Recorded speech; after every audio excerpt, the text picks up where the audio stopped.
शेफाली जरीवाला की मौत के मामले में एक बहुत बड़ा और चौंकाने वाला मोड़ सामने आ गया है। पोस्टमार्टम रिपोर्ट शेफाली जरीवाला की अब सभी को इंतजार है इस रिपोर्ट का, क्योंकि आपको बता दें एक बहुत बड़ा मोड़ ये आया है कि फिलहाल जो पोस्टमार्टम हुआ है शेफाली जरीवाला का, उसमें टॉक्सिकोलॉजी टेस्ट भी हुआ है। जी हाँ, टॉक्सिकोलॉजी टेस्ट, जिसे हम सिंपल भाषा में आसान शब्दों में ड्रग स्क्रीन टेस्ट कहते हैं, यानी कि आपके बॉडी में कितना अमाउंट ऑफ ड्रग सब्सटेंस मौजूद रहे या फिर मौत के वक्त क्या आपने किसी भी तरह का कोई ड्रग सब्सटेंस लिया हुआ था अपनी बॉडी में, या फिर क्या आप कुछ ऐसे पदार्थ का सेवन कर रहे थे जिसकी वजह से मौत हुई है। ये सारी बातों का खुलासा अब शेफाली जरीवाला की पोस्टमार्टम रिपोर्ट में आने वाला है। देखिए, फिलहाल पोस्टमार्टम रिपोर्ट जो है रिजर्व रखी है, पुलिस के पास है, अस्पताल में डॉक्टरों को पता है कि पोस्टमार्टम रिपोर्ट में क्या कुछ निकल कर सामने आया है। क्या ये एक नेचुरल डेथ थी जो कि वाकई में कार्डियक अरेस्ट की वजह से बताया जा रहा है।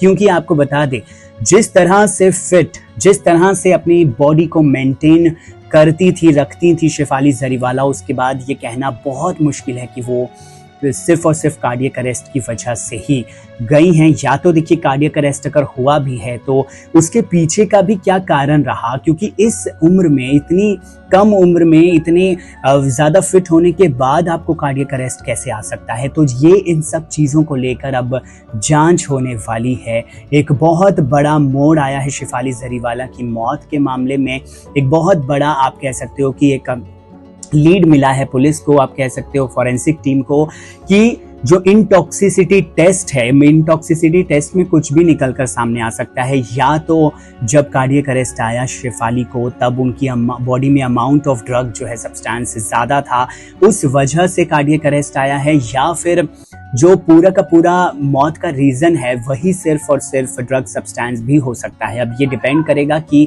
पोस्टमार्टम रिपोर्ट क्या आती है, ये डिपेंड करेगा कि क्या कुछ कहते हैं डॉक्टर्स, क्या कुछ कहती है पुलिस जब पोस्टमार्टम रिपोर्ट आ जाएगी। फिलहाल पोस्टमार्टम रिपोर्ट को रिजर्व रखा गया है। जो बॉडी है उसका कल वो पंच तत्व में विलीन हो गई, अंतिम संस्कार किया गया। शेफाली जरीवाला का पूरा परिवार मौजूद था।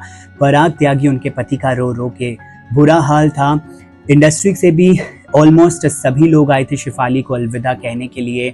आरती सिंह से लेकर माहिरा शर्मा, शहनाज गिल, रश्मि देसाई, हिंदुस्तानी भाऊ, ये सब लोग भी मौजूद थे। और जो सेलिब्रिटीज़, जो सितारे नहीं पहुंच पाए शेफाली को अलविदा कहने के लिए शमशान घाट, वो अपने अपने सोशल मीडिया के थ्रू उन्हें अंतिम विदाई दे रहे थे। बहुत सारे लोगों को यकीन ही नहीं हुआ, जैसा कि हम में से किसी को यकीन नहीं हो रहा है कि अभी भी कि शेफाली जरीवाला अब इस दुनिया में नहीं है, हमारे बीच में नहीं है शेफाली जरीवाला। लेकिन उनकी पोस्टमार्टम रिपोर्ट में बहुत कुछ साफ हो जाएगा, बहुत कुछ क्लियर हो जाएगा, क्योंकि अब इंटॉक्सिसिटी टेस्ट भी हुआ है। एक बहुत बड़ा चौंकाने वाला ये मामला है। अब इससे बहुत बड़ा खुलासा हो सकता है। खुलासा ये कि उनकी मौत का असली कारण क्या था। क्या सच में सिर्फ और सिर्फ कार्डियक अरेस्ट ही वजह थी। अब कार्डियक अरेस्ट जो है, अगर वो भी आता है तो उसके पीछे भी बहुत सारे नंबर ऑफ रीजंस हो सकते हैं, एन नंबर ऑफ रीजंस हो सकते हैं। तो किस रीजन की वजह से कार्डियक अरेस्ट आया शेफाली जरीवाला को, ये भी पता लगाना बड़ा ही ज़्यादा ज़रूरी हो जाता है ऐसे केस में। जब एक केस हाई प्रोफाइल सेलिब्रिटी से जुड़ा हो, एक हाई प्रोफाइल मामला हो, तो डेफिनेटली फॉरेंसिक टीम, पुलिस की टीम और साथ ही साथ डॉक्टरों की टीम भी पूरी अपनी मुस्तैदी से और चुस्त अंदाज में उस केस को सॉल्व करने की कोशिश करते हैं। फिलहाल पोस्टमार्टम रिपोर्ट का इंतजार है, लेकिन चौंकाने वाला मामला है। आपको बता दें, शेफाली जरीवाला को एपिलेप्सी की भी प्रॉब्लम थी, लेकिन जिस वजह से उनका काम भी बहुत रुकावट आई है। वो कम प्रोजेक्ट्स लेती थी क्योंकि उन्हें डर रहता था कि उन्हें कहीं दौरा ना पड़ जाए अगर वो काम की पे जाएं या शूटिंग कर रही हों। तो बहुत सारे रीजंस की वजह से शेफाली की लाइफ जो है वो विवादों में रही।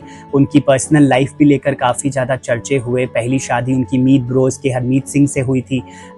उनसे जब सेपरेशन हुआ शेफाली जरीवाला का, तो बहुत सारे आरोप लगे मीत ब्रोस के ऊपर, हरमीत सिंह के ऊपर, कि वो डोमेस्टिक वायलेंस के केस में भी डेफिनेटली उनको उस केस में भी एलिगेशन लगाए गए उन पर।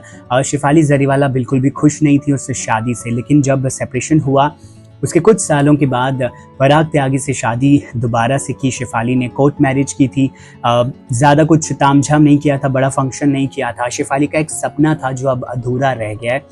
शेफाली का सपना था दो चीज़ों का, एक तो वो डॉटर को अडॉप्ट करना चाहती थी, बहुत ही प्यारा सा सपना है ये, डॉटर को अडॉप्ट करना चाहती थी शेफाली जरीवाला। साथ ही साथ वो जो शादी की थी उन्होंने पराग त्यागी से, वो बहुत सी सिंपल कोर्ट मैरिज की थी, तो वो भी एक ग्रैंड फंक्शन करना चाहती थी। अभी वो शादी के 10 साल कंप्लीट होने का इंतज़ार कर रही थी, चाह रही थी कि 10 साल पूरे हो जाएं, उसके बाद इस डेफिनेटली बड़े फंक्शन को वो अंजाम देती, लेकिन उससे पहले ही भगवान ने उन्हें छीन लिया। भगवान के पास चली गई शेफाली जरीवाला उससे पहले ही, और उनकी जो ख्वाहिशें थी, उनके जो सपने थे, वो अधूरे रह गए कहीं ना कहीं, किसी ना किसी वजह से। लेकिन शेफाली जरीवाला की पोस्टमार्टम रिपोर्ट का आप सबको इंतज़ार है, क्योंकि उसमें बहुत सारे खुलासे करने हैं। उसमें खुलासा होगा कि इनटॉक्सिसिटी जो टेस्ट हुआ है उसमें क्या कुछ निकल कर सामने आता है, क्या वाकई में किसी ड्रग का सेवन कर रही थी शेफाली। अच्छा, एक और चीज़ इस केस में निकल कर सामने ये आई है कि बहुत सारी जगहों पर दावा किया जा रहा है कि शेफाली एंटी एजिंग ट्रीटमेंट्स भी करवा रही थी अपनी स्किन के। वो गोरे होने के लिए भी ट्रीटमेंट ले रही थी, और साथ ही साथ एंटी एजिंग यानी कि जो जिसमें उम्र जो है वो बढ़ती है, लेकिन आपकी बॉडी पर उसका बढ़ती उम्र का कोई इफेक्ट नहीं पड़ता है। तो वैसा कुछ ट्रीटमेंट भी चल रहा था शेफाली जरीवाला का। अगर ऐसा कुछ ट्रीटमेंट चल रहा था, उसकी दवाइयाँ चल रही थी, उसकी मेडिकेशन चल रही थी, तो क्या ये उस मेडिकेशन की वजह से हुआ है कि जो उनका हार्ट है, उनका जो दिल है, वो कमज़ोर हो गया और कार्डियक अरेस्ट आ गया, या फिर मामला जो है वो कुछ और है, मामला कुछ और भी निकल कर सामने आ सकता है। क्या वाकई में ऐसा तो नहीं है कि उन मेडिकेशन यानी कि उन दवाइयों की वजह से ही ये चीज़ हुई हो, या उन दवाइयों ने शेफाली के शरीर को कमज़ोर बनाया हो, उनकी इम्यूनिटी को वीक किया हो। बहुत सारे रीजंस हो सकते हैं, लेकिन पोस्टमार्टम रिपोर्ट का आप सभी को ही इंतज़ार है। उनकी मौत का असली कारण अब सामने आने वाला है।